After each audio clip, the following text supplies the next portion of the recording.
we have a seat waiting for you in the Delmarva Life audience. So come be a part of the fun. If you'd like to book your seat, just visit delmarvalife.com, click on the show tab, or you can call the number right there on your screen, 443-880-9116.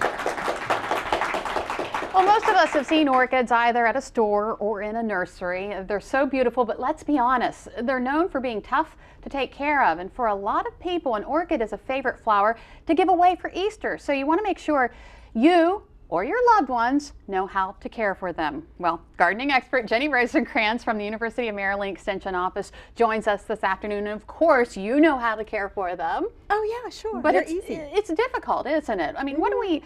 No. You don't think so? What do we need to know? Well, the first thing when you think about it, they're tropical, so they like to live in the same temperature of house that we like to live in. So, you know, 60s if you like it that cold at night, but definitely in the 70s during the daytime. And you know, so that's half the battle right there. Just the right amount of light, as long as you have it. What about watering? It seems like that different flowers have different watering techniques, and the orchid is no exception. Well, I think the thing to remember is these guys grow on trees. So all these funky little gnarly roots are actually air roots, and they're to grab onto a tree. So when it rains in the forest, they're not absorbing an awful lot of water like a traditional root would. So if you water them once a week, and well, something tiny like this, maybe twice a week, but you would want to check the media. This is made with bark. This has got sphagnum moss on it, so they both allow a lot of air. Right. And that's good. So it's not a lot of water. What kind are these? What kind of orchids? These are the easiest to grow. These are the Phalaenopsis. Easy way to say it. They're the moth orchid because the flowers look a little bit like a moth. Oh, okay. Kind of like a butterfly Very moth. beautiful. Yes, so, and you say we should water them about once a week. Right. All right.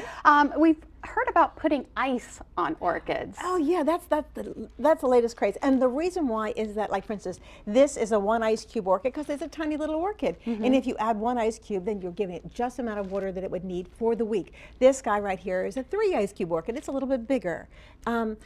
I think that these are tropical plants. They probably don't like to get a shock of cold. It's kind of like when I take a shower in the morning, I want warm water, not cold. Right. And I would rather give them, you know, room temperature water, but again, lightly on the water. Okay. Yeah. Now, many people don't realize where orchids grow. Oh yeah, these are tropical babies, and that's why, you know, people say, what are they in bloom right now? Well, this is their summer.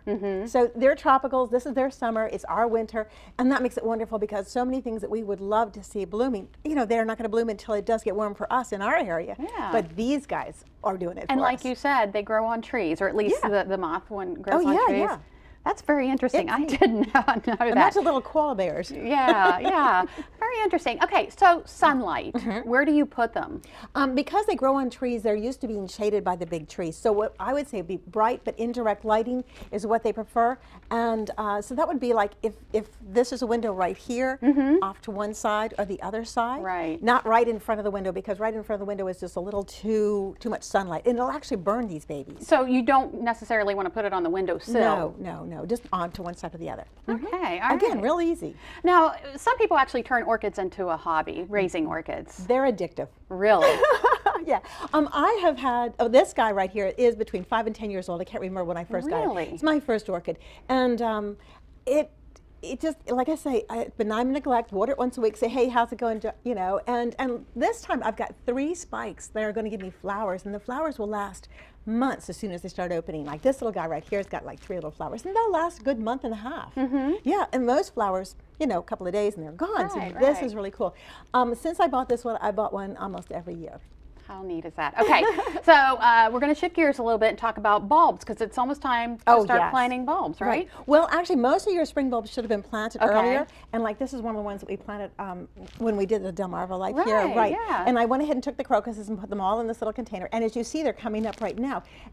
I think that especially around Easter time, people get bulbs for Easter, and they're already pre-chilled and they're all ready to bloom, and they're fabulous. So when you get them, make sure that they get bright but indirect light again. And after they're blooming, you can take them and plant them in your garden. Okay. Yeah. So there is a chance that the bulbs will come back. Absolutely. If you plant them right now. Yeah, sure. All right. Good information. Are you excited that spring is coming? I'm so happy. I'm not a cold weather person. All right. Thank you so much, Jenny. And of course, if you missed any of that information on how to care for your orchids or bulbs, just go to delmarvalife.com and click on the show tab.